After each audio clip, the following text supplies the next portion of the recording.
Hi there, I'm Sheila Maria. Happy New Year, and I am a clairvoyant medium, and I channel star beings, light collectives, angels, fairies, anything other than humans.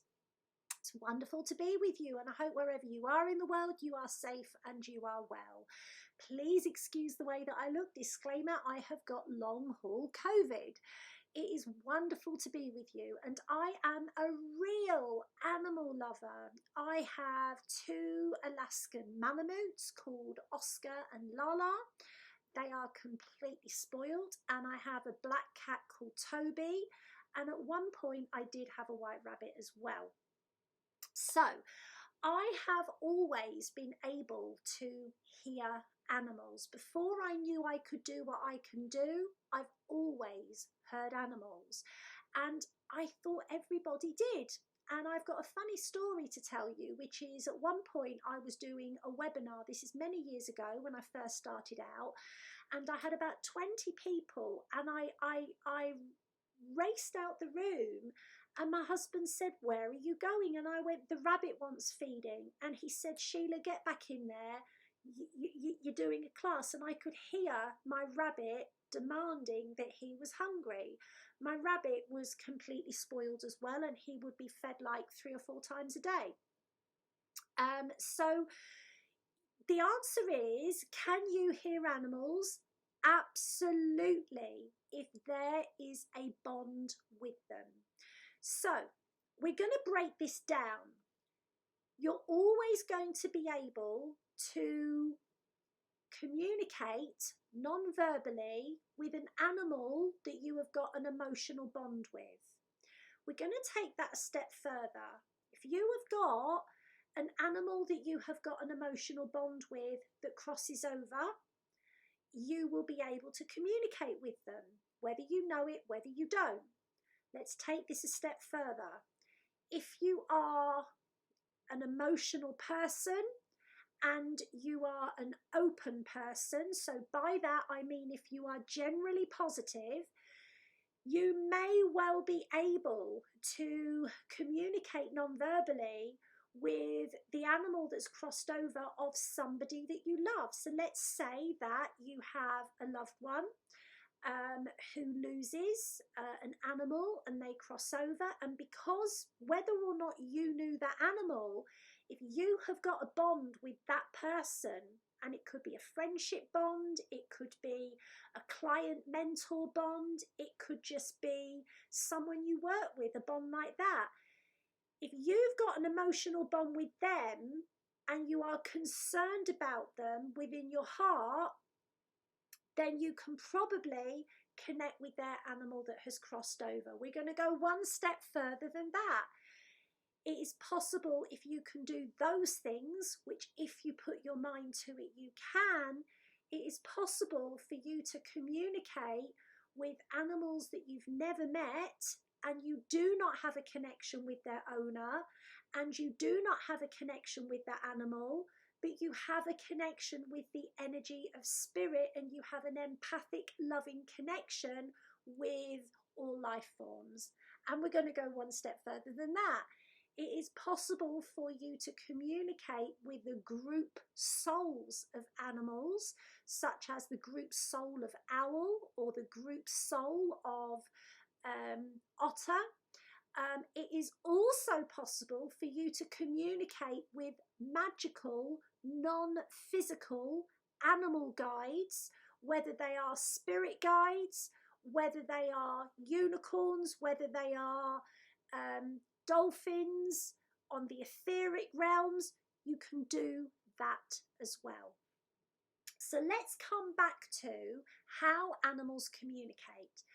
Animals communicate through feeling, and they communicate clairvoyantly, okay?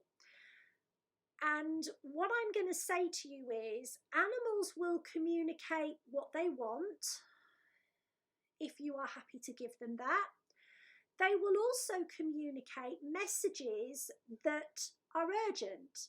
So I have a story where my cat wandered into my kitchen and told me that my husband was going to have a minor issue on his motorbike.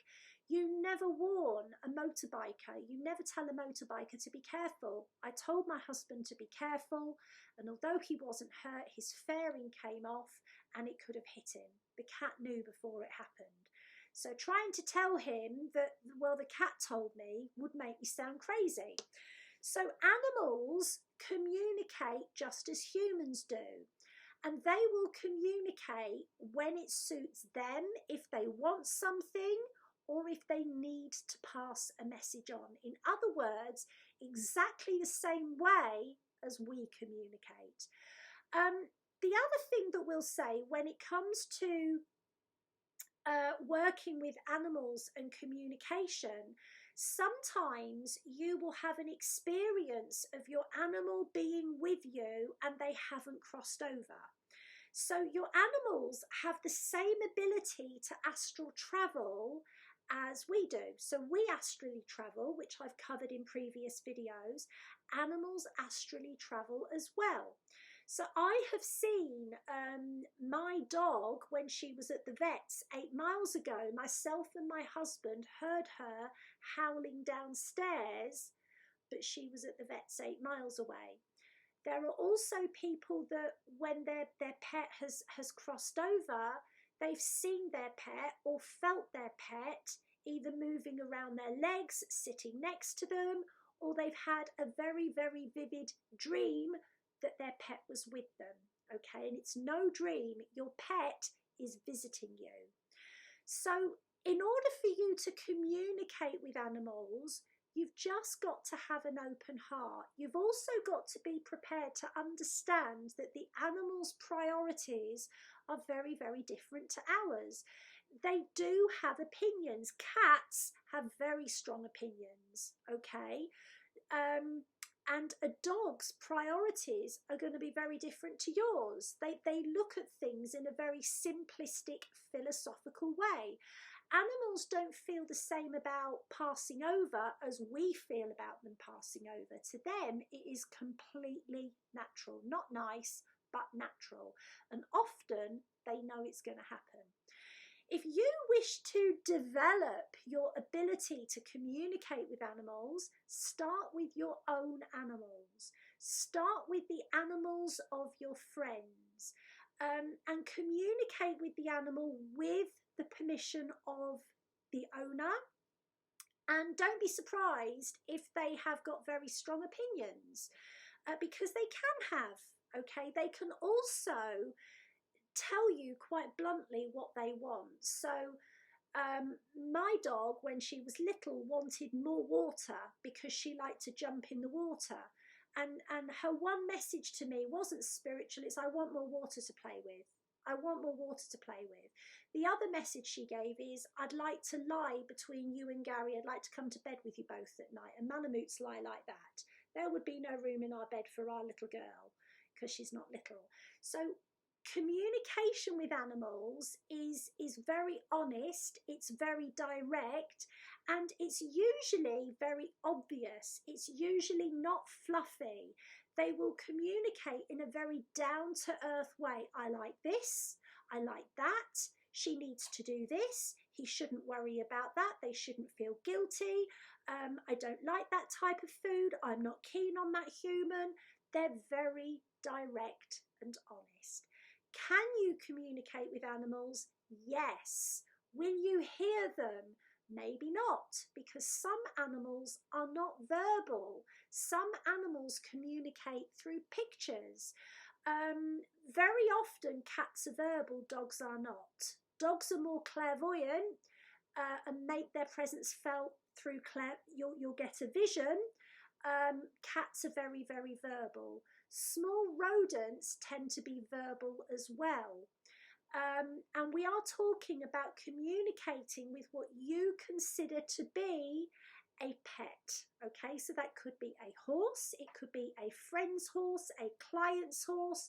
That personal communication is going to be when there is an emotional bond established between the pet and the owner, and at least trust between you and the pet or you and the owner. Have fun. Animal communication should be fun. It should be positive, and I think you will surprise yourself. And you can communicate with all animals, but dogs, cats, horses, and small rodents, rabbits, rats, even iguanas, they are the ones that really have a lot to say. And chickens as well, ducks and chickens, if they are pets, they will have a lot to say as well. Lots of love, enjoy. And if you would like to learn how to develop your ability to communicate with animals, angels, star beings, light beings, ascended masters, do light language, any of that wonderful stuff, come and check us out at www.sheilamaria.com. Goodbye for now from me and Orion and Rose and Tom. We love you. Goodbye.